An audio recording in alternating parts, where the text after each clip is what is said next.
أعوذ بالله من الشيطان الرجيم. بسم الله الرحمن الرحيم.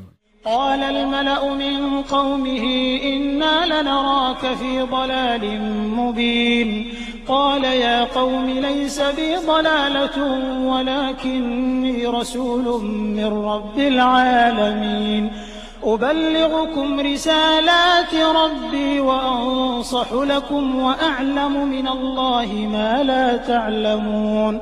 أوعجبتم أن جاءكم ذكر من ربكم على رجل منكم لينذركم ولتتقوا ولعلكم ترحمون.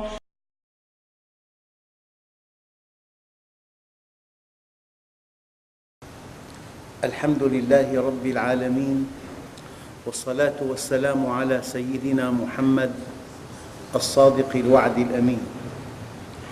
اللهم لا علم لنا إلا ما علمتنا إنك أنت العليم الحكيم. اللهم علمنا ما ينفعنا وانفعنا بما علمتنا وزدنا علما، وأرنا الحق حقا وارزقنا اتباعه، وأرنا الباطل باطلا وارزقنا اجتنابه، واجعلنا ممن يستمعون القول فيتبعون أحسنه، وأدخلنا برحمتك في عبادك الصالحين.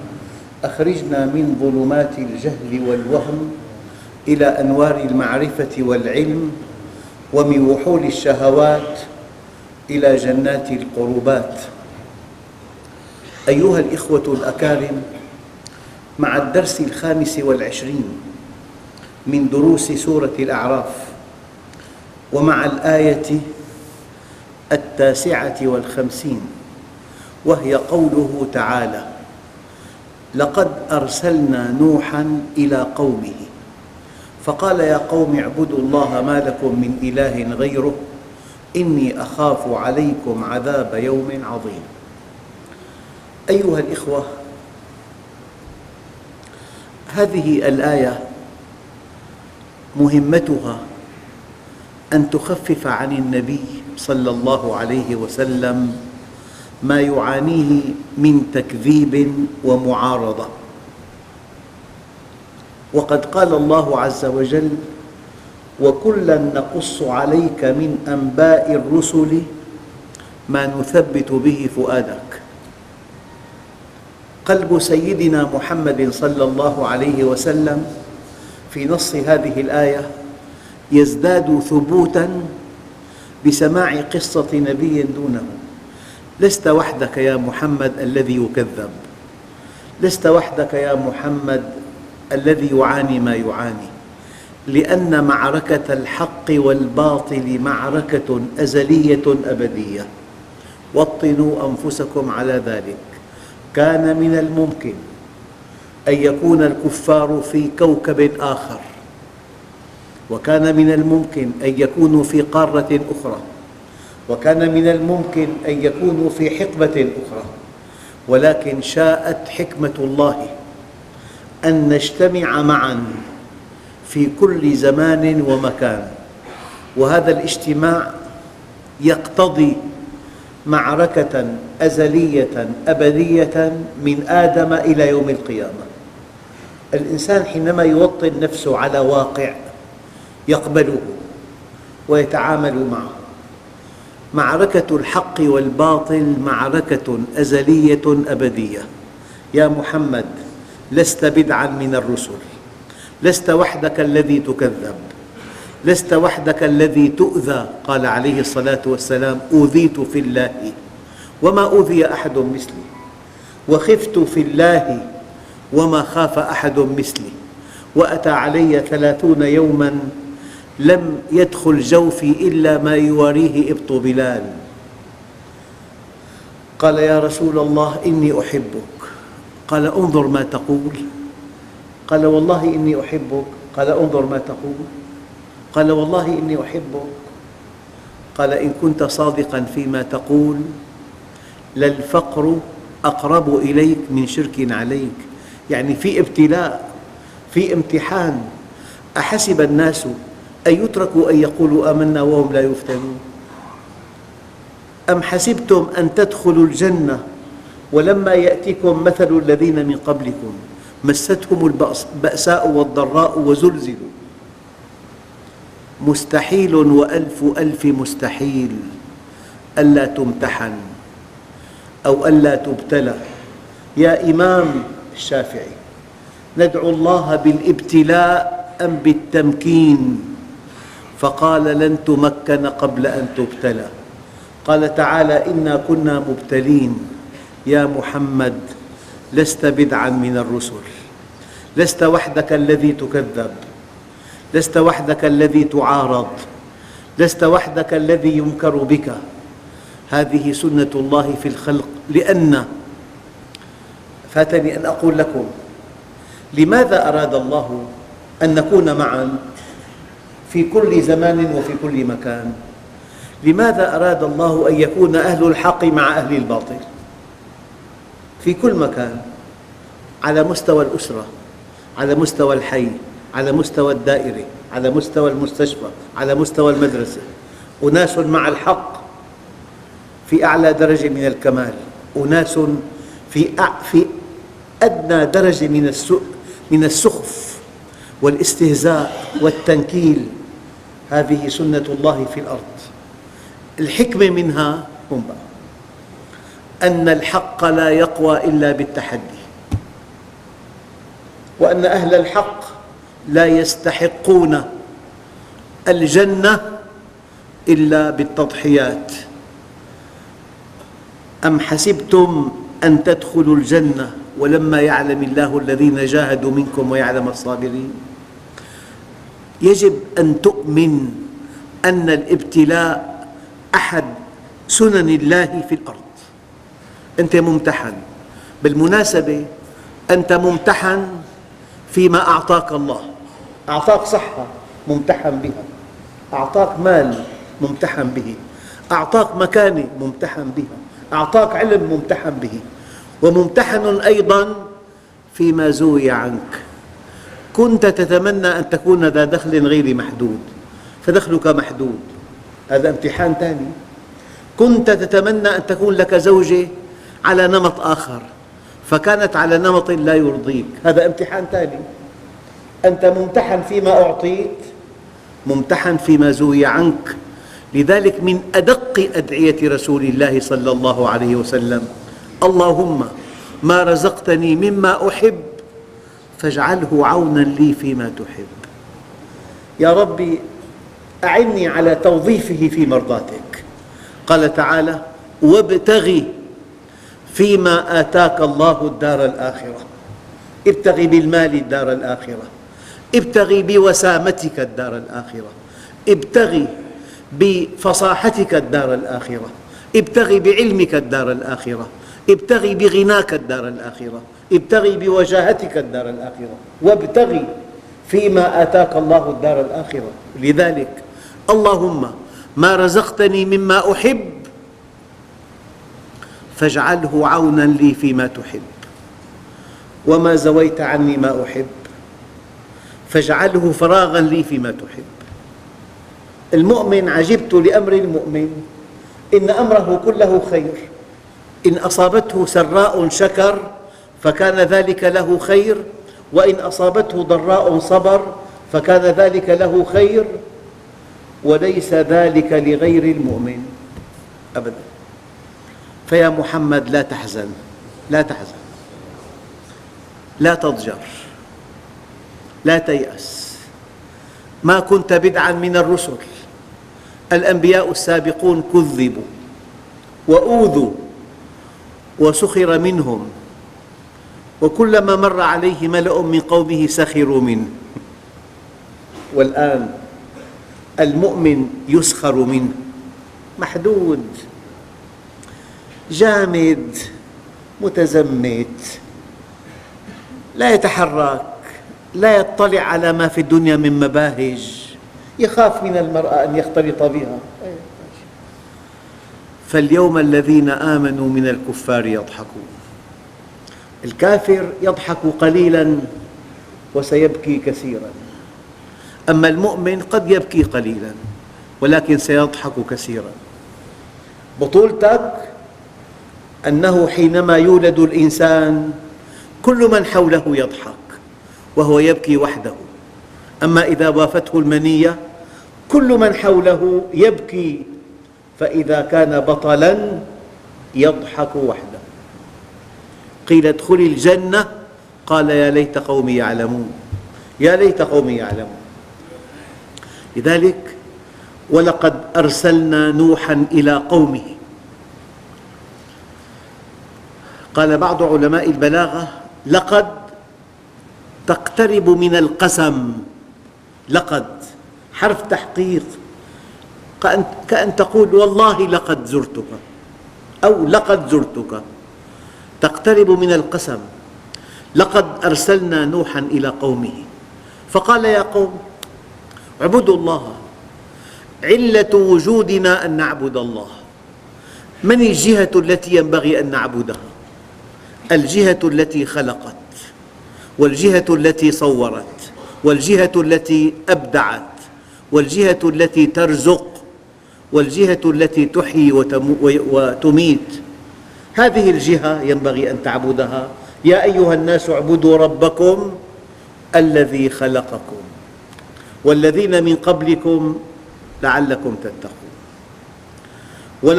لقد أرسلنا نوحاً إلى قومه فقال يا قوم اعبدوا الله ما لكم من إله غيره.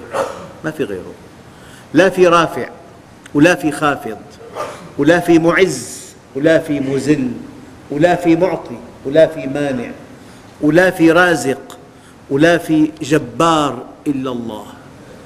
هذا هو التوحيد، وما تعلمت العبيد أفضل من التوحيد. ما يفتح الله للناس من رحمة فلا ممسك لها، وما يمسك فلا مرسل له من بعده. يا رب ماذا فقد من وجدك وماذا وجد من فقدك؟ وإذا كان الله معك فمن عليك، وإذا كان عليك فمن معك. ما لكم من إله غيره. صحتك، أجهزتك، حواسك، زوجتك، أولادك، رزقك، دخلك، من هم أقوى منك، من هم أضعف منك، من كانوا على شاكلتك، كل أمورك بيد الله. من جعل الهموم هماً واحداً كفاه الله الهموم كلها. اعمل لوجه واحد يكفيك الوجوه كلها. ما لكم من إله غيره. لا يخافن العبد إلا ذنبه ولا يرجون إلا ربه. هذا التوحيد. التوحيد أن توحد وجهتك إلى الله، التوحيد أن تتوكل على الله، التوحيد أن ترضي الله، التوحيد أن تتقي سخط الله، التوحيد أن تتعامل مع الله وحده. ما لكم من إله غيره. إني أخاف عليكم عذاب يوم عظيم. عذاب يوم عظيم. الإنسان حينما يتخذ إلها آخر، الآن سيرضي هذا الإله الآخر رجل قوي، رجل غني، قد يتخذ شهوته إلها. إذا كان يحب زوجته وكانت فاسقة ويرضيها من أجل أن تبقى عليه راضية اتخذها إلها. إذا أراد أن يرضي ابنه في معصية الله اتخذه إلها. إذا أراد أن يرضي من فوقه وخاف أن يصوم في رمضان فأفطر أمامه اتخذه إلها.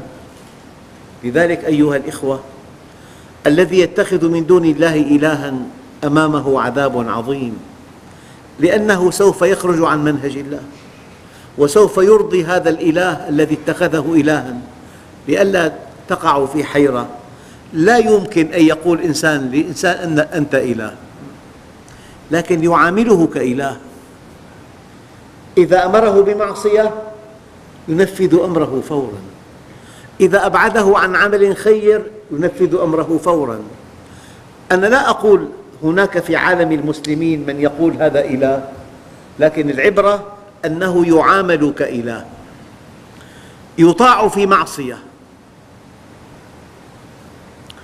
لقد أرسلنا نوحاً إلى قومه فقال يا قوم اعبدوا الله العبادة طاعة طوعية ممزوجة بمحبة قلبية أساسها معرفة يقينية تفضي إلى سعادة أبدية. اعبدوا الله ما لكم من إله غيره إني أخاف عليكم عذاب يوم عظيم. سيدنا عمر كان له مظهر لم يكن يرضي بعض ولاة الشام. قال له: يا أمير المؤمنين، هكذا تقدم عليهم هكذا؟ قال له: يا أبا عبيدة، والله لو قالها غيرك لنكلت به. نحن قوم أعزنا الله بالإسلام، ومهما ابتغينا العزة بغير الله أذلنا الله. انظروا إلى المسلمين اليوم يبتغون العزة بغير الله، بعلاقات طيبة مع أعدائهم، بالخضوع والانبطاح. هؤلاء حينما يفعلون هذا يزدادون عند الله ذلاً ومهانة. ومهما ابتغينا العزة بغير الله أذلنا الله. أيها الإخوة، لماذا العداوة التي صبت على النبي عليه الصلاة والسلام؟ بالمناسبة، كلما ارتقيت في سلم النجاح ازداد الخصوم، حتى في بعض الأقوال أنه لا بد للمؤمن من مؤمن يحسده، ومن منافق يبغضه، ومن كافر يقاتله، ومن نفس ترديه وشيطان يغويه. الأنبياء جميعاً كان لهم مكان محدد وزمان محدد، لكل قوم نبي، زمان محدد، مكان محدد. إلا أن النبي عليه الصلاة والسلام أرسل إلى كل الأمكنة، هو رحمة للعالمين، أرسل إلى كل الأزمنة إلى نهاية الدوران. لا شك أنه سيد الأنبياء والمرسلين، ورسالته تشمل الأمم أجمعين والأزمنة كلها، فلذلك كان التكذيب.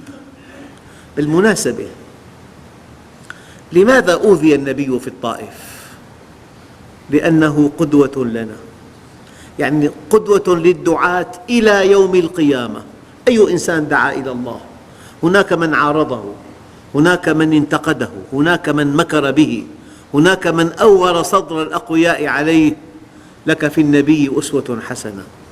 ذهب إلى الطائف وكذب وسخر منه، وأغري الصبيان بأن يضربوه وضربوه، وسال الدم من قدمه الشريف. قال: يا ربي، إن لم يكن بك غضب علي فلا أبالي، ولك العتبى حتى ترضى، لكن عافيتك أوسع لي.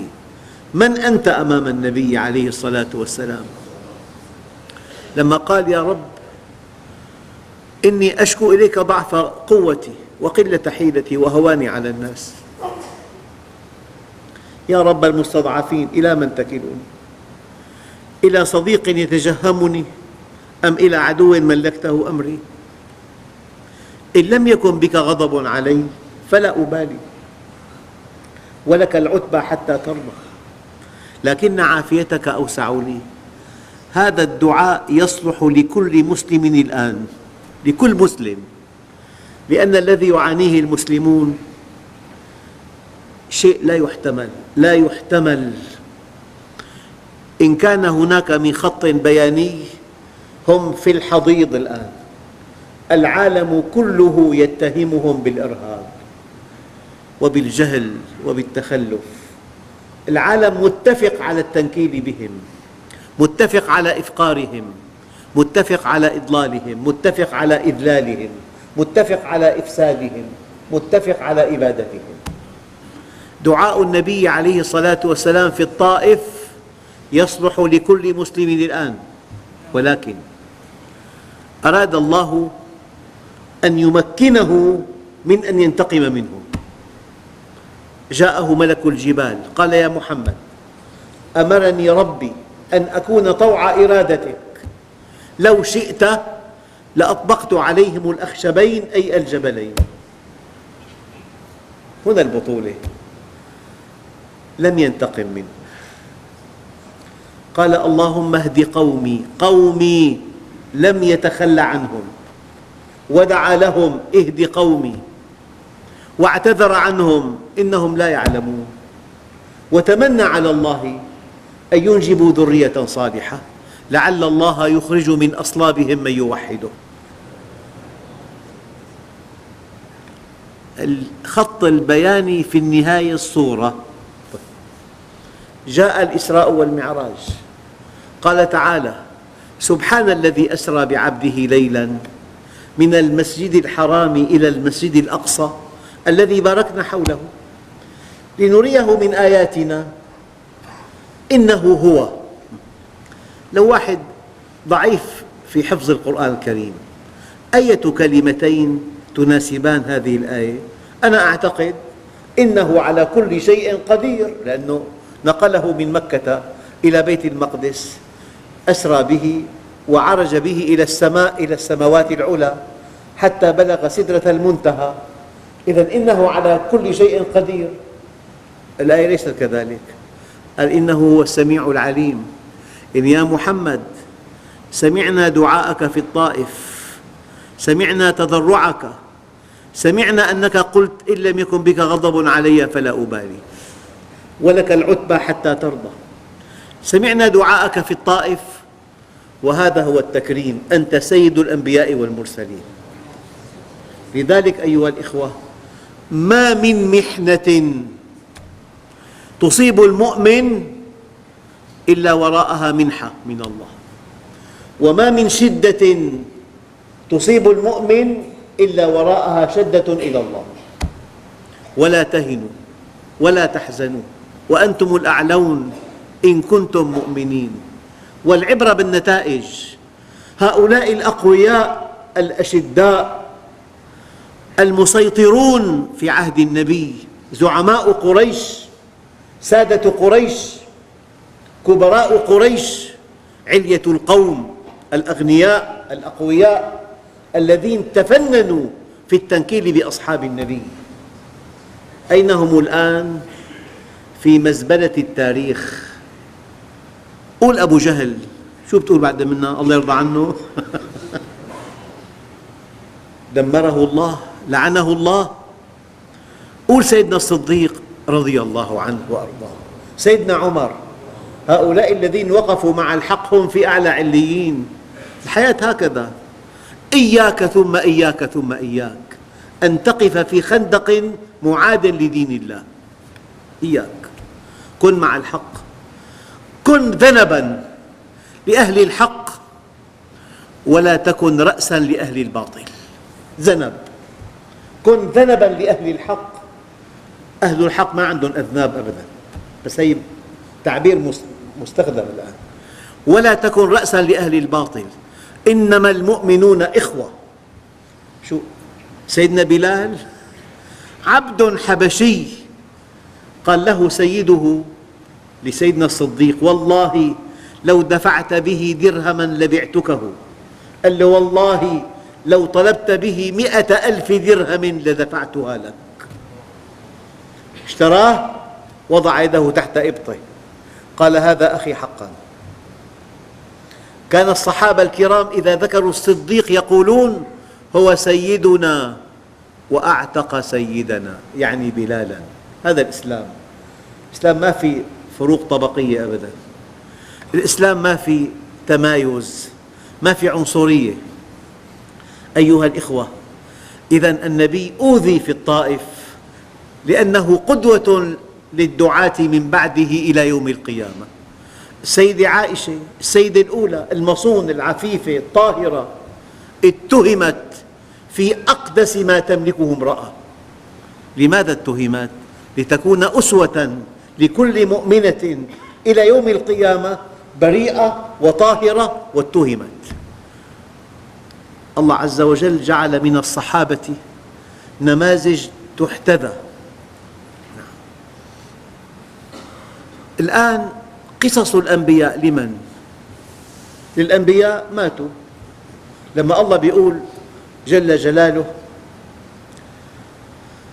فنادى في الظلمات أن لا إله إلا أنت سبحانك إني كنت من الظالمين. سيدنا يونس وجد نفسه في بطن حوت، يعني إذا كان أسعار غالية، عندك مشكلة، عندك كساد، هل تساوي هذه أن تجد نفسك في بطن حوت في الليل في أعماق البحر؟ هل من مصيبة أكبر من أن تجد نفسك في بطن حوت؟ الحوت وجبته المعتدلة 4 طن، أنت لقمة واحدة لقمة واحدة. بيرضع وليده 300 كيلو كل يوم، 3 مرات، طن حليب كل يوم، بيفتح فمه بيجمع 4 طن، هي بين الظهر والعصر، هي عصرونية، 4 طن. نبي كريم وجد نفسه في بطن حوت، نادى في الظلمات أن لا إله إلا أنت سبحانك إني كنت من الظالمين فاستجبنا له ونجيناه من الغم. هذه القصة وانتهت.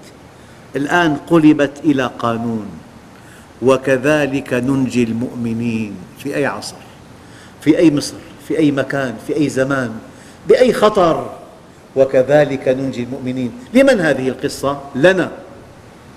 وقال أصحاب موسى إنا لمدركون. بالمعطيات الأرضية فرعون بجبروته، بطغيانه، بأسلحته الفتاكة، بحقده، بتألهه، يتبع نبيا كريما وشرذمة من بني إسرائيل. في أمل بالنجاة إلى أن وصلوا إلى البحر. البحر أمامهم وفرعون وراءهم. في أمل؟ صفر الأمل. وقال أصحاب موسى إنا لمدركون. قال كلا إن معي ربي سيهدين. الله على كل شيء قدير. ولا تهنوا ولا تحزنوا وأنتم الأعلون إن كنتم مؤمنين. أيها الإخوة، إذن قصص الأنبياء أيضا تثبيت للمؤمنين أبدا. سيدنا يوسف قال معاذ الله إنه ربي أحسن مثواي جعله عزيز مصر. وكل الأنبياء والمرسلين قصصهم درس لنا. بالمناسبة كل قصة من القصص المتكررة عُرجت في القرآن الكريم في سور متعددة، وكل مكان من زاوية، وكل مكان لهدف. نجمع ما قيل في سيدنا موسى في كل السور بتلاقي قصة متكاملة. نجمع ما قيل في سيدنا نوح من كل السور قصص متكاملة، إلا قصة واحدة عُرجت في سورة واحدة، هي قصة سيدنا يوسف. لكن مغزاها التوحيد، يعني إخوة يوسف أرادوا به كيداً وضعوه في غيابة الجب واحتمال الموت ب199. فالذي حصل أنه صار عزيز مصر وخضعوا له وخروا له سجداً. قال يا أبت هذا تأويل رؤياي من قبل قد جعلها ربي حقا إنه من يتقي ويصبر. يعني سورة يوسف فيها آية واحدة هي المغزى. دققوا في هذه الآية: والله غالب على أمره ولكن أكثر الناس لا يعلمون.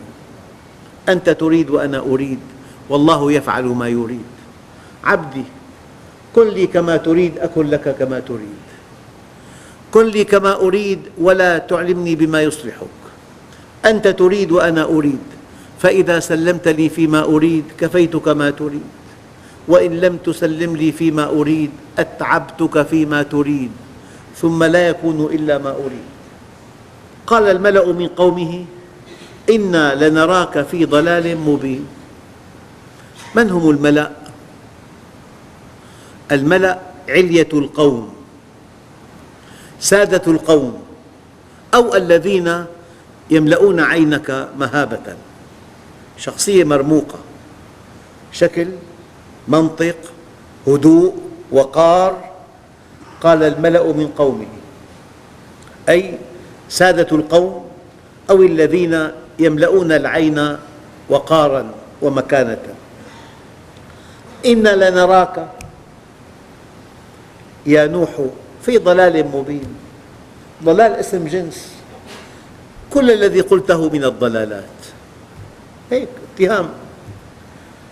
قال يا قوم ليس بي ضلالة. قالوا إنا لنراك في ضلال، اسم جنس. قال يا قوم ليس بي ضلالة، يعني لو واحد قال لك أعندك خبز، قلت له والله ما عندي كسرة خبز، أنت حينما نفيت الجزء ماذا أردت بذلك؟ أن تنفي الكل. يقول لك أعندك رغيف، تقول له ما عندي كسرة خبز.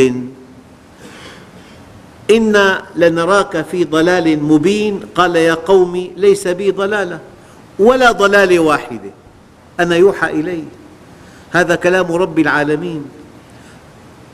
بالمناسبة أعداء المسلمين بمكر خبيث يوهموننا أن نبينا محمد عبقري، مصلح اجتماعي كبير، رجل فذ. لا، نبينا نبي يوحى إليه. النبي عليه الصلاة والسلام لا يطرح في مجتمع المسلمين على أنه عبقري ولا على أنه مصلح، هو نبي هذه الأمة يتلقى وحياً من السماء. لذلك الإسلام ليس كما يفهمه بعض أعداء الإسلام منتج أرضي لك تراث، لا، مو تراث. الإسلام وحي السماء، الوحي لا علاقة له بالبشر.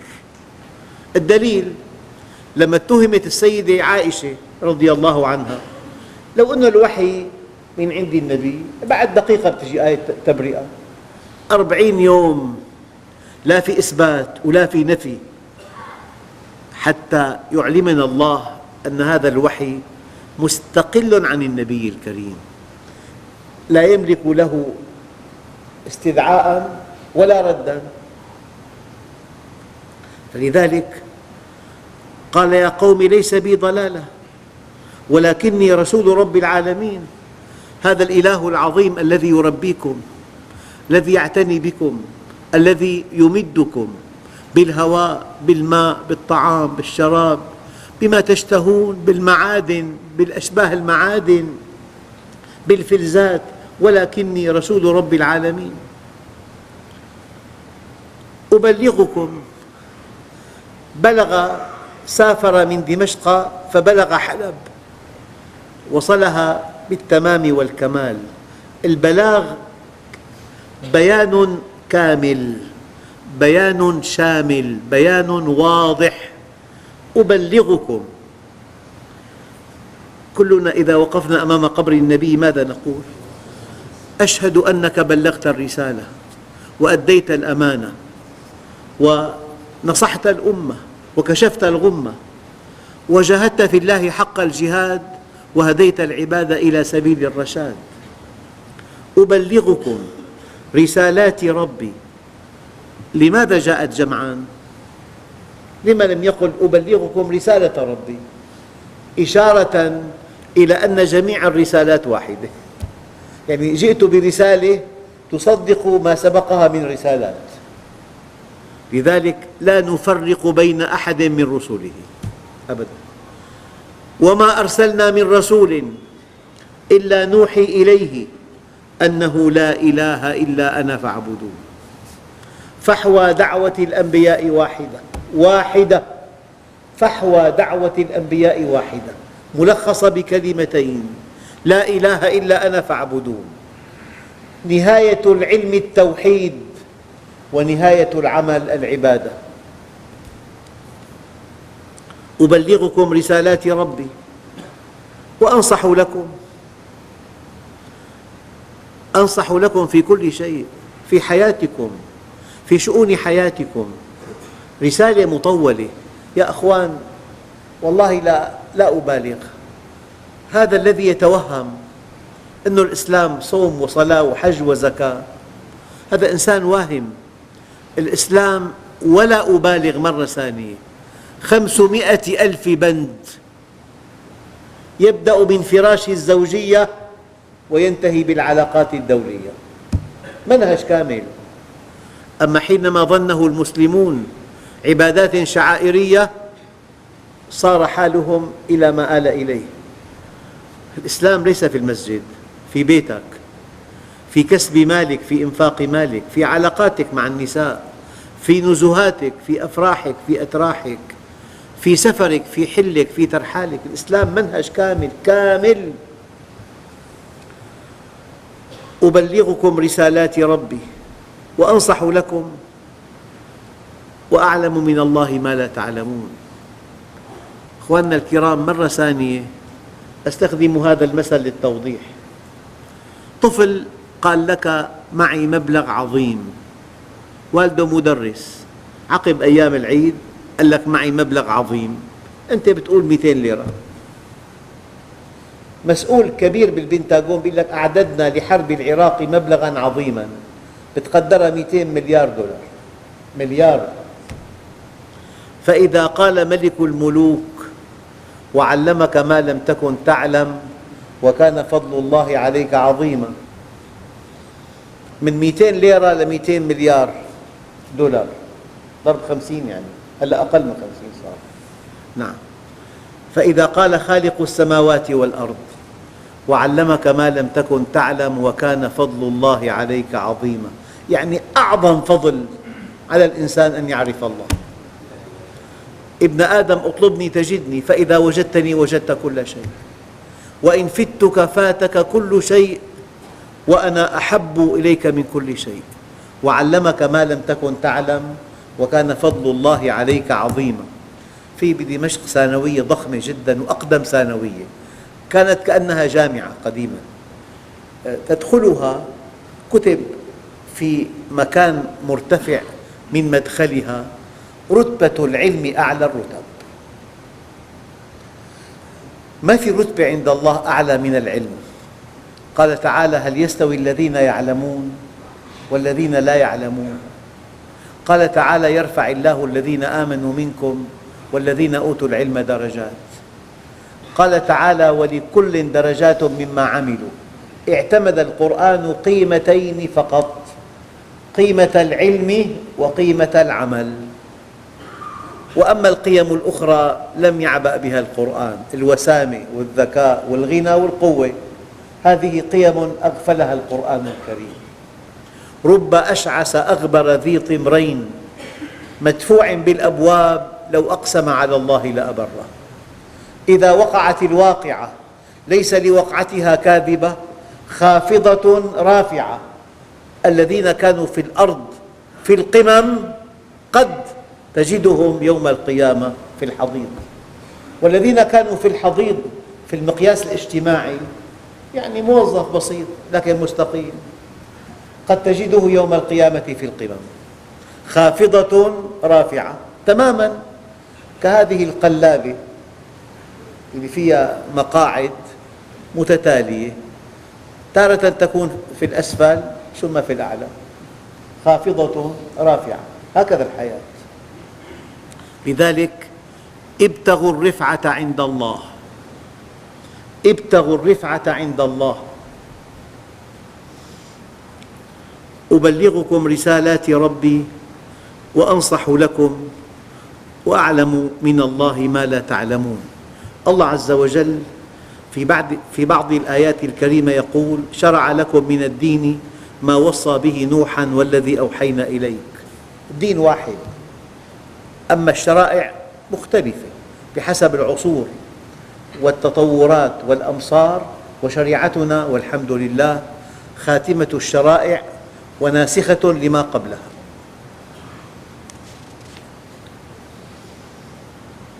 أيها الإخوة، أو عجبتم أن جاءكم ذكر من ربكم؟ يعني غير معقول أن يذكر الله عباده بهذا القرآن، غير مألوف. إله رحيم خلق العباد لجنة عرضها السماوات والأرض إذا غفلوا. يعني أنت بتتصور أب جالس بغرفة الجلوس والمدفأة مشتعلة، طفله الصغير اقترب منها، أن يبقى ساكتا لا يتحرك؟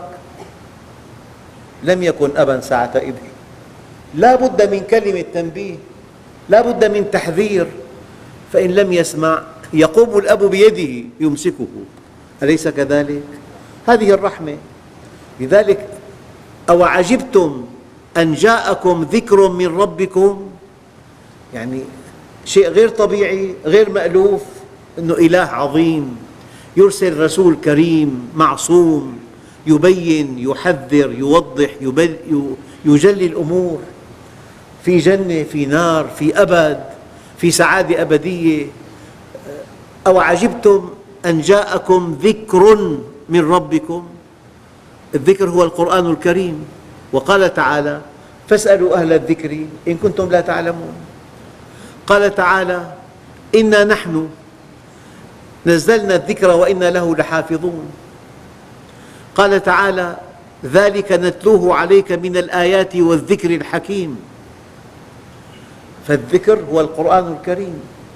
أوعجبتم أن جاءكم ذكر من ربكم على رجل منكم، إنما أنا بشر أرضى كما يرضى البشر وأغضب كما يغضب البشر، أنا بشر. قل إنما أنا بشر مثلكم. ولولا أن النبي بشر تجري عليه كل خصائص البشر لما كان سيد البشر. لولا أنه بشر تجري عليه كل خصائص البشر لما كان سيد البشر. أوعجبتم أن جاءكم ذكر من ربكم على رجل منكم لينذركم ولتتقوا ولعلكم ترحمون. فكذبوه فأنجيناه والذين معه في الفلك وأغرقنا الذين كذبوا بآياتنا إنهم كانوا قوما عمين. كانوا في عماء ومن أعرض عن ذكري فإن له معيشة ضنكا ونحشره يوم القيامة أعمى. قال رب لم حشرتني أعمى وقد كنت بصيرا قال كذلك أتتك آياتنا فنسيتها وكذلك اليوم تنسى والحمد لله رب العالمين. بسم الله الرحمن الرحيم. الحمد لله رب العالمين، والصلاة والسلام على سيدنا محمد الصادق الوعد الأمين. اللهم أعطنا ولا تحرمنا، أكرمنا ولا تهنا، آثرنا ولا تؤثر علينا، أرضنا وارض عنا. وصلى الله على سيدنا محمد النبي الأمي وعلى آله وصحبه وسلم، والحمد لله رب العالمين. الفاتحة.